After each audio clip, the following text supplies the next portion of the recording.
Right breaking చూస్తున్నాం. తెలంగాణలో స్థానిక సంస్థల ఎన్నికల్లో బీసీలకు రిజర్వేషన్ల అంశంపై ఉత్కంఠ నెలకొంది. బీసీలకు 42% రిజర్వేషన్ల అంశంపై అన్ని పిటిషన్లు కలిపి హైకోర్టులో విచారణ కొనసాగుతోంది. 6 పిటిషన్లను ఒకేసారి వింటామని హైకోర్టు చీఫ్ జస్టిస్ బెంచ్ స్పష్టం చేసింది. అయితే వాయిదా అనంతరం విచారణను ధర్మాసనం కొనసాగిస్తూ పలు ప్రశ్నలు సంధించింది. అసెంబ్లీలో రిజర్వేషన్ల బిల్లు పాస్ ఎప్పుడైంది, ఆమోదం కోసం గవర్నర్ దగ్గర పెండింగ్లో ఉందా అని ప్రశ్నించింది. ఇక బిల్లుకు రాష్ట్రపతి ఆమోదం అవసరం ఉందా, గవర్నర్ పేరు మీద జీవో జారీ చేశారా, రిజర్వేషన్ల బిల్లు చట్టంగా మారిందా వంటి ప్రశ్నలు వేసింది ధర్మాసనం. ఇదే అంశానికి సంబంధించి పూర్తి అప్డేట్స్ అందించేందుకు మా ప్రతినిధి హరీష్ మనకి లైవ్లో సిద్ధంగా ఉన్నారు. హరీష్, చెప్పండి, పూర్తి అప్డేట్స్ ఏంటి? ప్రధానంగా కీలకంగా మారినటువంటి బిల్లు అంటే ఎన్నికలు జరగబోతున్నాయా లేదా, చాలామంది ఆశావాహాలు ఉన్నారు. ఒకవేళ కోర్టు తీర్పు అనుకూలంగా రాకపోతే పూర్తిగా ఎన్నికలు వాయిదా వేసే అవకాశాలు కూడా కనిపిస్తున్నాయి. ప్రస్తుతం ఎంతవరకు కొనసాగింది విచారణ, ఇంకా ఏ అంశాలపై ప్రధానంగా చర్చ జరుగుతుంది, పూర్తి అప్డేట్స్ ఏంటి? చంద్రశేఖర్, బీసీలకు సంబంధించి కూడా రిజర్వేషన్ బిల్లు పైన కూడా హైకోర్టులో ఈ రోజు వాదాలు కొనసాగుతున్నాయి. ఇక సుదీర్ఘంగా వాదనలకు సంబంధించి కూడా కొనసాగుతున్న పరిస్థితి అయితే కనిపిస్తుంది. మొదటగా పిటిషనర్ తరపు నుంచి కూడా వాదనలు కొనసాగుతున్నాయి. ఇక చీఫ్ జస్టిస్ సంబంధించి కూడా పిటిషనర్ తరపు అడ్వకేట్ వివేక్ రెడ్డి సంబంధించిన వాదనలు వింటున్నారు. ఇక ఎందుకు జీవోను సవాల్ చేయవలసి వచ్చింది, ఇక సుప్రీంకోర్టుకు సంబంధించి కూడా ఈ జీవో పైన ముందుగా సుప్రీంకోర్టు ఏజేకి సంబంధించి కూడా సుప్రీంకోర్టులో మొన్న ఎలాంటి తీర్పు వెలువరించడం జరిగింది, దీనిపైన కూడా తెలుసుకున్న తర్వాత పిటిషనర్ తరపు న్యాయవాది వివేక్ రెడ్డికి సంబంధించి కూడా వాదాలు వింటున్నారు.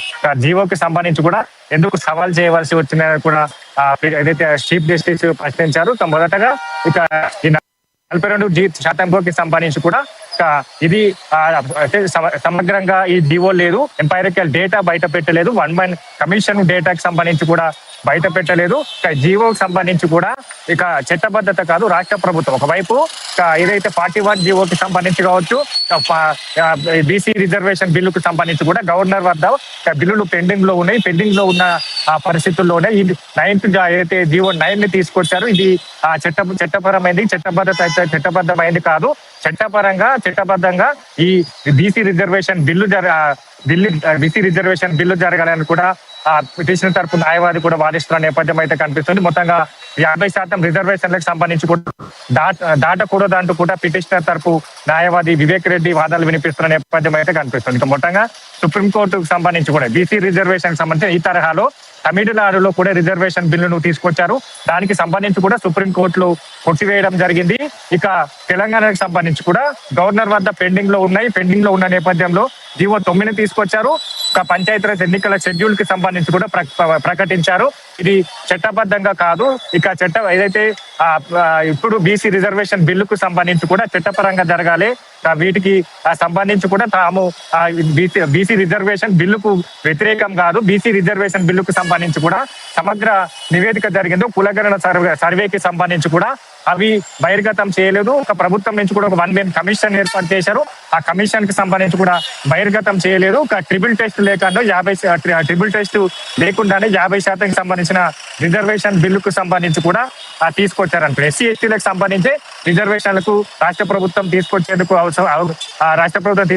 అవకాశం ఉంటుంది. ఇక బీసీలకి సంబంధించి కూడా ఇక రిజర్వేషన్ కి సంబంధించి కూడా పకడ్బందీగా జరగాలి. దానికి సంబంధించి మేము ఈ రిట్ పిటిషన్ వేయడం జరిగినట్టుగా కూడా ఇప్పుడు హైకోర్టుకు వాదాలు వినిపిస్తున్న నేపథ్యం అయితే కనిపిస్తుంది. ఇక మొత్తంగా ట్రిపుల్ టెస్ట్ లేకుండా 50% మించి రిజర్వేషన్లు ఇస్తే ఎలక్షన్ నోటిఫికేషన్ ఇవ్వకూడదని కూడా సుప్రీంకోర్టులో తీర్పు ఉంది. ఇందుకు సంబంధించి కూడా రాష్ట్ర ప్రభుత్వం దాన్ని ఉల్లంఘించినట్టుగా కూడా ఏదైతే పిటిషనర్ తరపు న్యాయవాది వినిపిస్తా ఉన్నారు.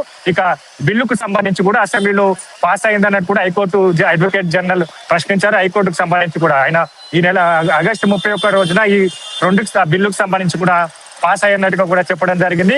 జీవో 9 అలాగే జీవో 41 కూడా ఛాలెంజ్ చేస్తా ఉన్నారు. గవర్నర్ వద్ద బిల్లు పెండింగ్ లో ఉండగా ఈ 2 జీవోలకు సంబంధించి కూడా తీసుకొచ్చారు కాబట్టి నేను వ్యతిరేకిస్తా అన్నట్టు కూడా చెప్పడం జరిగింది. మొత్తంగా రాజ్యాంగంలోని 243D అలాగే 6 ప్రకారం రిజర్వేషన్ ప్రొవిజన్ తెచ్చే అధికారం లెజిస్లేచర్ కు మాత్రమే ఉంటుంది. కానీ జీవో స్టేట్ గవర్నమెంట్ ఉన్నట్టు తీసుకొచ్చారు.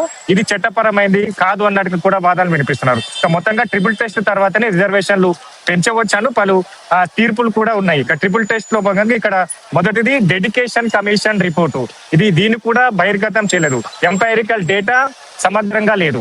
ఇక పూర్తిగా ఈ రిజర్వేషన్ బిల్లుకు సంబంధించి కూడా ఆ డేటా సమగ్రంగా లేదు, ఎంపైరీ డేటా సమగ్రంగా లేదు, రిపీట్ టెస్ట్ లేకుండానే బిల్లు తీసుకొచ్చారు. ఇక గవర్నర్ వద్ద పెండింగ్ లో ఉండగానే 9th జీవోను తీసుకొచ్చారు, ఇక 41 జీవోను తీసుకొచ్చారు. ఈ 2 జీవోలకు సంబంధించి కూడా చట్టబద్ధం కావు అన్నట్టుగా కూడా అడ్వకేట్ ఏదైతే పిటిషనర్ తరపు అడ్వకేట్ వాదనలు రైట్ హరీష్, ఒకటే అంటే త్రిబుల్ టెస్ట్ ని ఛాలెంజ్ చేస్తూ ఉన్న ప్రభుత్వం మాత్రం చాలా పకడ్బందీగా వెళ్ళింది. Plan A, plan B, plan C అంటే 3 ప్లాన్లు కూడా సిద్ధం చేసుకుంది. అంటే దాదాపుగా ప్లాన్ ఏకి సంబంధించి కానీ బికి సంబంధించి ఒకవేళ అవ్వకపోతే ప్లాన్ సి కూడా సిద్ధం చేసుకున్నటువంటి పరిస్థితి కనిపిస్తుంది. ఇక్కడ ఏదైతే గవర్నమెంట్ అంటే ముందు ఇక్కడ న్యాయ నిపుణులు సలహాలు తీసుకున్నటువంటి పరిస్థితి, ముఖ్యమంత్రి సాంఘవి లాంటి వాళ్ళతో అక్కడికి వెళ్ళి మాట్లాడినటువంటి సందర్భాలు కూడా కనిపించాయి. ఒకవేళ అనుకూలంగా రాకపోతే తీర్పు మహారాష్ట్ర లాంటి కేసుల్లో ఉన్నటువంటి సందర్భాలు గుర్తిస్తే ఏమైనా న్యాయస్థానం అనుకూలంగా లేకపోతే రేపు ఎన్నికలు జరిగే అవకాశం ఉందా? ప్లాన్ సినే ప్రభుత్వంతో దాంతో ముందుకు వెళ్ళే అవకాశం ఏమైనా కనిపిస్తుందా?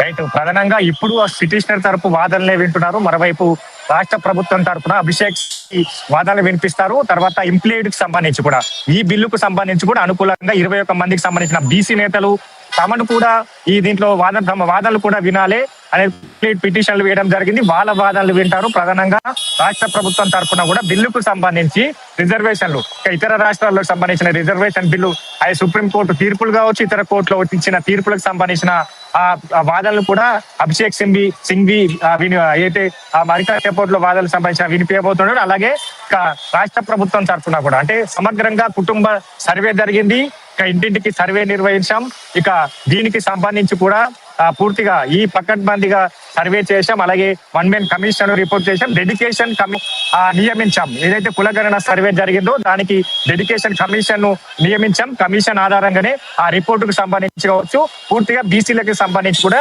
ఆ సమగ్ర ఏదైతే కులగణన తర్వాతనే రిజర్వేషన్ బిల్లు తీసుకొచ్చామని కూడా రాష్ట్ర ప్రభుత్వం తరఫున వాదనలు వినిపించబోతున్నారు. బీసీలకు సంబంధించి కూడా రాజకీయంగా వెనుకబడి ఉన్నారు, రాజకీయంగా వాళ్ళకి సంబంధించిన రిజర్వేషన్లకు సంబంధించి వెనుకబడి ఉన్నారు కాబట్టి వాళ్ళకి సంబంధించి కూడా రిజర్వేషన్లు పెంచేందుకు రిజర్వేషన్లు తీసుకొస్తాను. దీంతో బీసీలకు జరిగే సభ్యున్నతికి సంబంధించి కావచ్చు, వీటన్నిటికి సంబంధించి కూడా ఎంప్లాయిడ్ కి సంబంధించిన ఇప్పటికే రిజర్వేషన్ అనుకూలంగా ఎంప్లాయిడ్ ఎవరైనా పిటిషన్ వేశారో ఆ బీసీ నేతలు వాళ్ళు కూడా వినిపించబోతా ఉన్నారు. ఇక బిల్లుకు సంబంధించి 9 జీవోకి సంబంధించి కూడా చట్ట ప్రకారం తీసుకొచ్చాం. ఈ గవర్నర్ వద్ద ఈ బిల్లులు పెండింగ్, బీసీ రిజర్వేషన్ బిల్లు కావచ్చు, 41 జీవోకి సంబంధించి కూడా గవర్నర్ వద్ద పెండింగ్ లో ఉన్న 3 నెలలు గడిచింది. ఆ బిల్లులకు సంబంధించి కూడా గవర్నర్ వద్ద 3 నెలల బిల్లులు పెండింగ్ లో ఉంటే రాష్ట్ర ప్రభుత్వం సంబంధించి కూడా స్పెషల్ గా జీవో తీసుకొచ్చే అధికారం రాష్ట్ర ప్రభుత్వానికి ఉంటున్నట్టుగా కూడా ఈ వాదనలు వినిపించి రాష్ట్ర ప్రభుత్వం తరఫున సిద్ధమయ్యారు. ఇప్పుడైతే సుదీర్ఘంగా పిటిషనర్ తరపు న్యాయవాదికి సంబంధించిన వాదనలు వినిపిస్తారు. మరోవైపు ఇక్కడ ప్రభుత్వం తరఫున అభిషేక్ సింఘ్కి సంబంధించి కూడా ప్రభుత్వం తరఫున వాదనలు కూడా అక్కడ మధ్యలో వినిపిస్తా ఉన్నారు. ఇక మొత్తంగా ఈ వాదనలకు సంబంధించి కూడా కొనసాగే అవకాశాలు అయితే కనిపిస్తాయి. ఇంకా ఎంప్లాయిడ్ కి సంబంధించిన పిటిషన్ వాదన వినాలి. అలాగే ప్రభుత్వం తరపు నుంచి అభిషేక్ సింఘ్వి వాదనలు విన్న తర్వాత సుప్రీంకోర్టు, హైకోర్టు ఎలాంటి నిర్ణయం తీసుకోబోతుంది, ఒకవేళ దీనికి ఈ జీవోకి సంబంధించి కూడా తీర్పును పాజిటివ్ ఇస్తుందా, ఇక జీవోకి సంబంధించి కూడా ఎలాంటి తీర్పు రాబోతుంది, తదుపరి రాష్ట్ర ప్రభుత్వం ఎలాంటి స్టెప్ తీసుకోబోతున్నారు కూడా ఈ అయితే హైకోర్టు ఇచ్చిన తీర్పు తర్వాత స్పష్టమయ్యే అవకాశాలు అయితే కనిపిస్తా ఉన్నాయి. Rajasekhar, thanks for updates Harish.